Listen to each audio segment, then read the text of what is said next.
Daghan kay tag mga pamaagi paghingilin sa yawa. Karon kusog-kusog ning mga deliverance, mga exorcism, mauna nga daghan kay dinhing magsigig pabinditan mga tubig, mga asin, crucifix ug uban pa kay para paghingilin sa yawa. Pero naa di ay epektibo kayo nga paghingilin sa yawa nga gipakita sa atong ebanghelyo karon. Unsa man?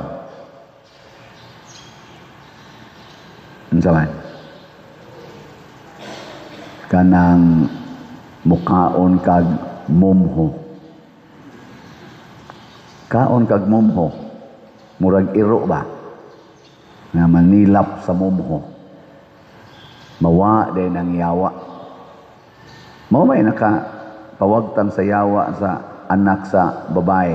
Kiniingon masisos, dili maayo nga ipakaon ang pagkaon sa mga anak ngadto sa mga iro. Kiniingon man ang babae, apan sir, bisan ang iro makakaon mas mumho nga mahulog gikan sa lamisa sa kabataan. Pagsulti niya ani matud pa sa itong ebanghelyo, niingon dayon si Jesus, makapauli na ka, nigawas ng yawa. Masaya pasabot ana, ang epektibo day kay makapawagtang sa yawa, maogyod ang atong mapaubsanong pagdawat sa kabubuton sa Dios. Humble acceptance of the will of God. Kung di kita kadawat sa kabubuton sa Dios, bisan pag magsigi kag gamit anang mga asin, tagpila na nakabalding asin imong dadon, tubig tagpila ka baril, tagpila ka galon, bisag puston pa na nimo imong lawas anang gipangkawit nga mga rosaryuhan, mga scapular, mga crucifix, putos na nang imong kwarto, na alang yapon ang yawa. Basta dili ta kamaong mudawat sa kabubuton sa Dios. Gilingi ay mong tupad. Ing nakadawat ra ka sa imong naong. Nakanag yung naong nimong natural ba? Nakadawat ra ka o nangusab na kag maayo? Kana, ginagmay lang usa na. Pero di ka kadawat ana, imog yung usbon, mayawaan gyud ka. Mao na ang nahitabo sa unang pagbasa. Si King Solomon, purti na niyang daghanag asawa. Nangasawa pagid siya mga pagano. Daghan na kay siya nahimong nindot ng mga simbahanan, mga altar nga para sa ilang Ginoo nga si Yahweh. Nanghimo pagid siya adtong mga altars nga para sa mga pagan gods. Purting sukuas Ginoo. Nayawaan siya kay di naman siya mosunod sa gustos Ginoo. Kaduha gud kuno nagpakita ang Ginoo niya kay giingnan siya ayaw lagi pagsunod anang mga pagano kanang mga idolatry. Wa na maminaw si Solomon. Di ba kagahapon si Solomon gidaig man tog maayo sa Queen of Sheba kay nga naman ang Ginoo nag-uban gid niya. Nindot kay si Solomon para sa mga tao kay ang Ginoo nag-uban gid niya. Nagtuman gid si Solomon sa gustos Ginoo. Oy, pagkadugaya na tintal gid si Solomon sa yawa. Kana bang di na ka makontinto sa gustos Ginoo, maghimo na tag-atong gusto. Kani karong impeachment nga himuon sa para sa vice presidente. Ako, naminaw man ko sa mga vlog-vlog, pag-declare yun nga ang 284 man siguro to ka mga congressmen nga ni-declare nga dismiss na ang impeachment, petition sa impeachment sa presidente ni Bongbong Marcos. Namakpak sila sa kalipay. Namakpak sila sa kalipay pag-ingon, dismiss na. 284 ang nibutar. Dismiss. Namakpak sila. Nya sunod. Karong mga sunod mga adlaw, ang impeachment na sad nga case against sa Vice President, unsa sa kay ilang buhaton? Ila sa kang i-dismiss aron mamakpak sila o ila bakang i-impeach unya mamakpak sila? Kay last year ba 40 nilang pamakpak, dapir-apir pas ilang kamot sa dihang na-impeach na ang Vice Presidente. Nag-ana sila silang kamot ba? Lipay kay sila. So kining ilang gibuhat karon sa atong mga politicians, unsa man nagtuman sa kabubuton sa Dios o nagsupak sa kabubuton sa Dios? Ato na lang ng pamalandungan. Ug unsa may mahitabo kung musupak tas kabubuton sa Dios, sama sa gingharian ni Solomon, nabungkag ang iyang gingharian. Matod pas Ginoo, bungkagon ko ang imong gingharian, ihatag na nako ngadtos mga pagano. Usa na lay iyang gibilin ang lugar ni Hari David, tungod kay si David gikahimutan mas Ginoo kay bisan tinuod nakasala tos David pipila ka higayon, nibalik man siya og hinulsol. Di man parihang Solomon nga wa na gyud maghinulsol, nagpagahi gyud ulo. Tungod ni David nga amahan ni Solomon, giretain ang Juda, og diha natawo si Jesus, kay si Jesus kaliwat man ni Hari David. Og si Jesus mao'y naghatag natog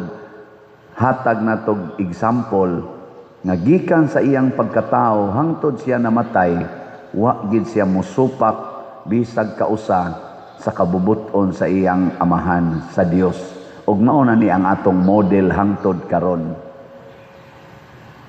Na lingian na sa imong tupad ingna kinsay imong butaran karong 2028, na kinsay gitudlo sa Dios na imong butaran, mga Marcos na grupo, mga Duterte grupo, o kaning mga tawgon na ron nilang Pinklawan na grupo. Atong pamalandungan, kinsa nila ang nag-build sa Pilipinas para magkahiusa? Kinsa nila ang naglihok? Kaning tanan natong mga official god, mga sulugoon man na kunuhay nato sila, mga apply na sila gikan sa national hangtod sa local karong 2028, murag kuan man tingali na. Oy, boy appeal tingin barangay 2028 national na oy. Kutobra nas mayor og mga konsehal lungsod. Wa pa mo apil anang amot kanus ang kapitan, nos amang mga kapitan gan. Wa pa ko kibaw nos ang eleksyon kapitan. Basta ang kanang 2028 nga ila na rong isigi na nagyaw-yaw, ngandam lag ngayo mo ni kani mga impeachment, kanang mga hearing nila, kanang mga warrant of arrest nila diha.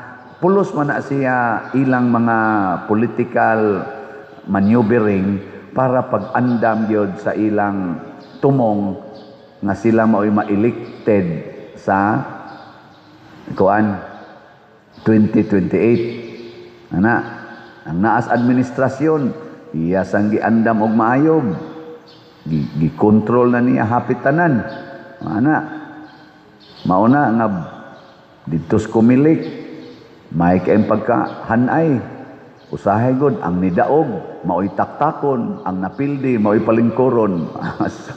Nindot na kayong atong kumili karon, ang nidaog gisuspenso, gitaktak, gidisqualify, ang napildis eleksyon mao'y naglingkod. Nindot tas atong kumili. Arisag ka sa Congress, magsigig hisgot anang 125 million na confidential fund sa Vice Presidente, wa na gyud maghisgot sa flood control nga porting daghanang nangamatay, nya porting daghanang kwartang nawa, trillions, wa na gyud naghisgot. Kana nindot sa kanang atong Congress. Dito sa Senate, siging hisgot anang kinsay mahimong Bag-o na sang Senate President, o niya, kinsay magkupot yun sa majority, kinsay minority, kinsay Duterte block, kinsay, sa diha, nga black-black nila. Wa na yun, maghisgot sa flood control, wa na yun, naghisgot atong PhilHealth nga funds, nga nangawagtang bilyon-bilyon to. Nindot kayo ron. Mao na nga iampo na to. Di natin itakalaom anak nila, basig buranan na silang si Solomon, nagahi na kay nga bisag unsa og sulti, di na gyud maminaw, malusno og gining Pilipinas, og kana sila mo'y magda. Kanang klasihas mga tao ba, mga leaders nga, nabitang ang ilang kabubuton mo'y ipatuman. Maliwat ang Solomon, ang nindot nga gingharian, malusno yun. Ang Pilipinas baya, matod pa sa mga historians o sa mga sociologists, nindot baya kay tatanawon, mo bitang gitawag tag Pearl of the Orient. Kay nindot kay tatanawon para sa ubang mga nasod, sikat kay ta economically, sa atong political o sa tourism o uban pang mga bahandi nato ba. Attractive kay ta sa tibuok kalibutan. Niadto mga 1960s ngari sa mga 70s. Pero gikan ato, nag-anam na tag-dive. Gikan sa 70. Sige, 1970, sige na tang-dive. Karon, unsa naman ta? The most corrupt country in the world. One of the most corrupt countries in the world. Top. Ambot, unsa ta nga top? Murag, kasi proud ta, top 1 ta karon. Di ba proud makita ng matapuan tas klase, no? Kanya ka nang inigabot sa inyong batch, inigraduate ninyo, top 1 ka, aso dito, tas ikata, kita, murag top 1 o top 2 ba ta? Ano? Pero most corrupt.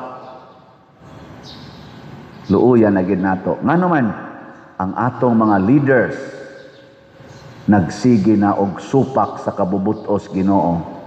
Ang giingon sa Ginoo nga atimana ang labing ubos, ang mga waybalay, ang mga gigutom, ang mga masakiton, atimana, wa na sila magpakabana ni ana kaayo karon. Kuhaon man ganing budget sa PhilHealth para sa mga masakiton gid na. Kawaton man gani ang flood control para protektahan ang mga balay. Aporti na hinong daghan ng nawadas balay kay flash flood na binadinis atong parokya.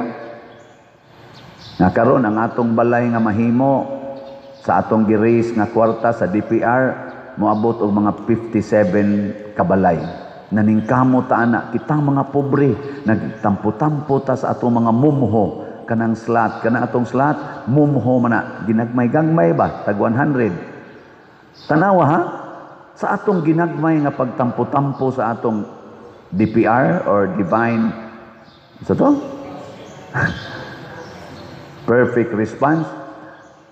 Ang mahimo na tong balay karon, nakahuman na tagtulo, 57 ka balay ang ato ng makaya. Ginagmay ra kaini.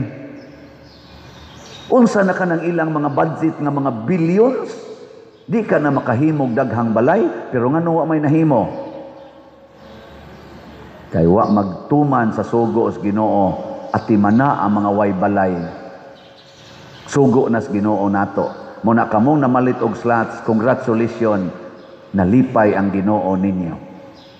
Pakpakan nato ang namalit og slots. Nya, mopalit pa mo. Palit pa more. Di na ta mag-agad anang ato mga politicians nga magsigig pangitaan ng mga billions, mga millions, nag-away na lang na sila pero way gibuhat ngadtos mga kabos. Ang ilar sang buhaton kanang ayuda-ayuda. Nya pilion ra sang hatagan. Wagan ika maapil sa ilang grupo. Ikay katapusan og napay sobra. Muran lang kag iro, manilap na mga mumho. Grabe kayo. Hastagan ikaron ang ubang mga kapitan, wa na, gipangluok na. O dili ka ilang aliado, patay kas mayor.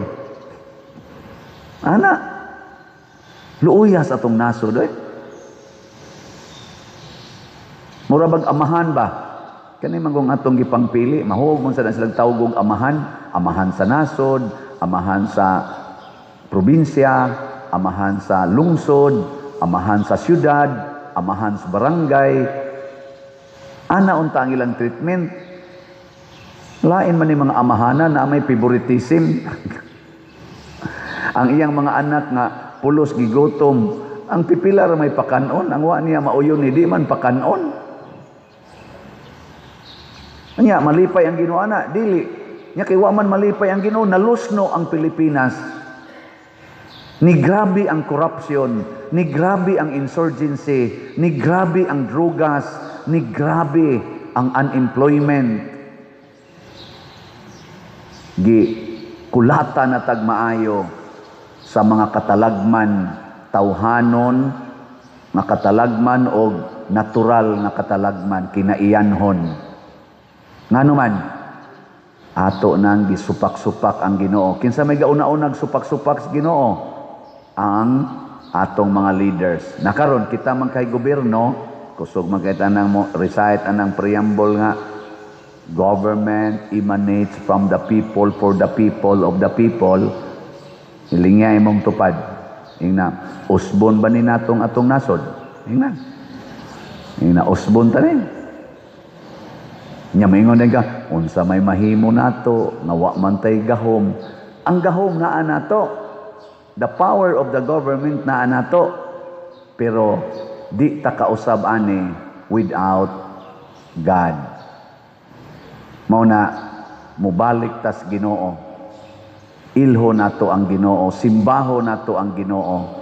Dili nato simbahon ang mga gitawag og mga idols. Kanang idols ba? Idolatry. Kinsa may ito mga idols? Mga politicians, kwarta, mga adunahan, mga gamhanan, mga celebrities, nga wa na gani mga Ginoo. Mao may atong usahay gi idolo. Mao bitan na inyong mga buhok na nga bland na bisag itom, kay ang inyong idol kana mga celebrities nga nagpa-bland sa buhok. Maubitan ng kita mga Pinoy daghan kay tag mga gapatato sad karon na putos ng lawas sa tato, kay ang imong idol kana man sang na ang celebrity nga daghan kay tato. Ang atong iidolo mao na ang Ginoo ug ang mga santos. Tan-aw nato si Mama Mary, tan-aw nato si Santiago Apostol, San Pedro Calungsod, San Lorenzo Ruiz, sila si San Agustin, San Pablo, San Pedro, ug uban pang mga santos, San Isidro Labrador, San Roque, San Juan Maria Vianney, daghan kay tagmatan-aw Mother Teresa og Calcutta, pulos gini naghatag og kaayuhan sa kalibutan, Saint John Bosco, Saint Vincent de Paul, pulos gini nagbubo og grasya sa kalibutan, sundo na nato, dili nang nagguba sa kalibutan nga naliwat ni Hari Solomon nga masinupako na kaayo human nakatagamtam sa daghan kaayong mga grasya. Musunod ta ni Hari David nga bisan paggibubuan sa tanang grasya nagpabiling mapaubsanon.